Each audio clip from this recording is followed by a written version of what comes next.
কেমন আছো বন্ধুরা? কি শীতটাই না পড়েছে। এখন জমিয়ে শুধু মাংস খাওয়ার দিন, কিন্তু মাংস খেতে পারি না এখন। কোনোদিনই খাই না অবশ্য।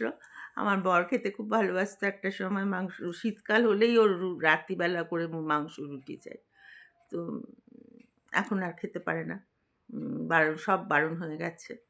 বয়স হয়েছে। খেলে চিকেন খাও, নয়তো মাটন আর চলবে না। একদিন হয়তো খেলো। তো কেমন শীতটা লাগছে? তোমরা কোথায় কোথায় বেড়াতে যাচ্ছ শীতকালে? তো এই সময়টায় তো বেড়াতে যাওয়ার সময়। একটু বেড়াতে যাচ্ছ নিশ্চয়ই, কত রিসর্ট হয়েছে আশেপাশে।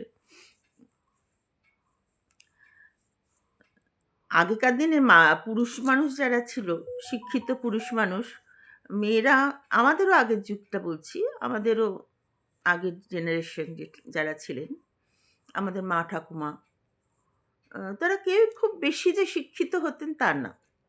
ওই 8, 9, ম্যাক্সিমাম 10 অবধি পড়ে বিয়ে হয়ে যেত। বিয়ে হতে হয়তো একজন প্রফেসর বা কারোর সাথে, ভালো ব্যাংকে চাকরি করে, ভালো শিক্ষিত ছেলেদের সাথে বিয়ে হতো। সে তো হতেই হবে। বা স্কুল মাস্টার।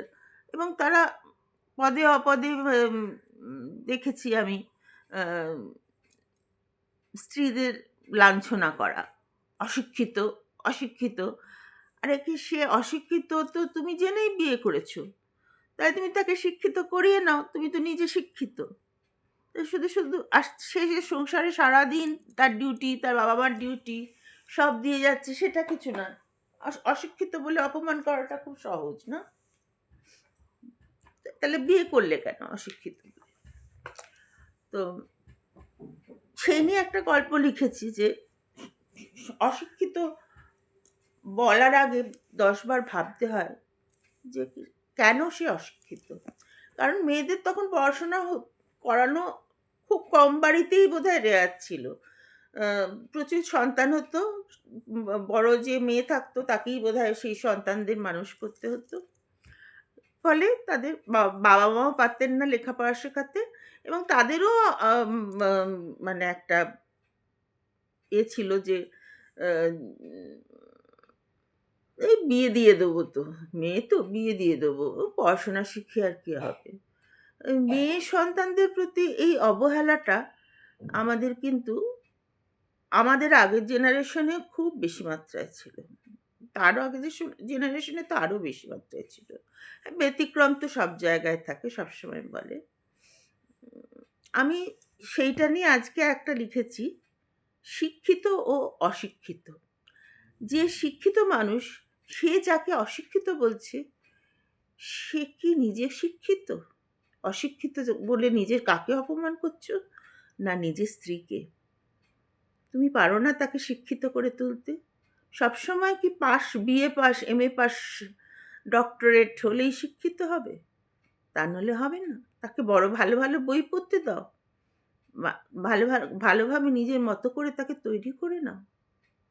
তা না বলে সমানে শিক্ষিত অশিক্ষিত অশিক্ষিত করে তাকে ছোট করে যাবে সবার সামনে, তো ঠিক না। আমার গল্পটা আজকে তাই নিয়ে।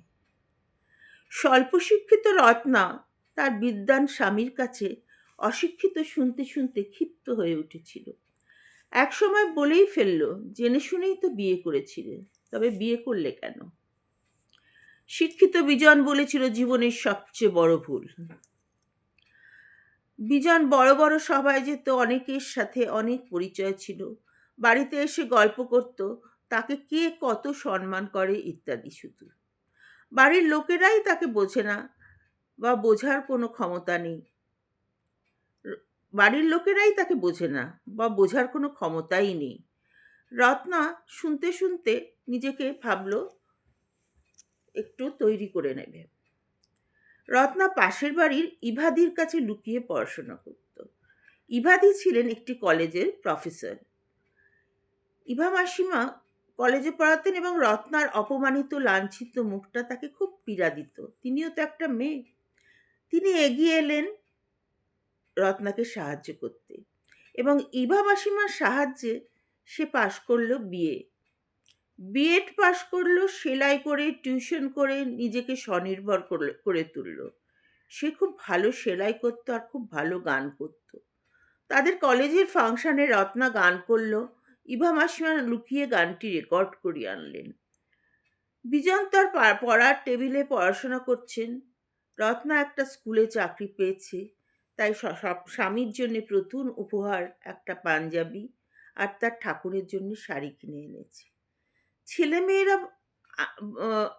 আবদার করলো, মা আমাদের?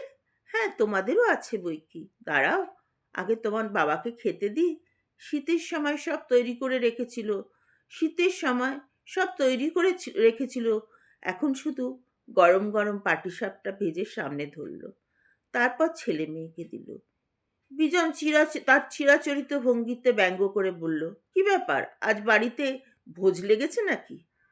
ইভাদি পাশের ঘর থেকে বেরিয়ে এসে রত্নার গান গাওয়া রেকর্ডটা সামনে টেপ রেকর্ডটা সামনে বসিয়ে দিল। বিজন দেখলো যে এটা রত্নার গলা এবং গানটা অসাধারণ গেয়েছে। ইভাদি বললেন, শুধু কি পড়াশোনা করলেই শিক্ষিত হয়? গান দিয়ে ওঠা যায় না? গান দিয়ে একটা মেয়ে, সেলাই দিয়ে একটা মেয়ে উঠতে পারে না? তাদের এই গুণগুলো পুরুষের চোখে পড়ে না? তারা যে এত গুছিয়ে সংসার করে, এত রকমের রান্না করে, এই রান্নার মধ্যেও তো একটা শিল্প লুকিয়ে আছে। প্রত্যেক দিন যে নানান রকম পদ করে করে বাড়ির সবাইকে খাওয়ায়, তার মধ্যেও তো একটা শিল্প লুকিয়ে আছে। সেই শিল্পকথাগুলো পুরুষদের চোখে পড়ে না। শুধু একাডেমিক কোয়ালিফিকেশনটাই দিয়েই তো শিক্ষিত অশিক্ষিত বিচার করা যায় না। বিজন মাথা নামিয়ে নিল। সত্যি সে রত্নার গানের জন্য কোনোদিন কিছু করেনি। রত্না অসাধারণ গান করে। গানটা শুনে সে নিজেই বলল, অসাধারণ হয়েছে। ইভাদি অপমানিত লাঞ্ছিত মুখটি ইভাদি বললেন, রত্নার অপমানিত লাঞ্ছিত মুখটি দেখে একজন মেয়ে হয়ে আর চুপ করে থাকতে পারলাম না। তাই ওকে আমার কলেজ থেকে বিএ পাশ করিয়ে তারপর ও নিজেই গান শিখে টিউশন করে বিএড পাশ করেছে। তার উপর সংসারের এত কাজ, আমি তো ভাবতেই পারছি না আমার রত্না এত গুণের। বসুন দিদি, আমি মিষ্টি নিয়ে আসছি। রত্না বলল, আমি মিষ্টি নিয়েই এসছি। ইভাদি বললেন, একটা কথা না বলে পারছি না, কিছু মনে করবেন না। হ্যাঁ বলুন দিদি। নিজে এত শিক্ষিত হয়ে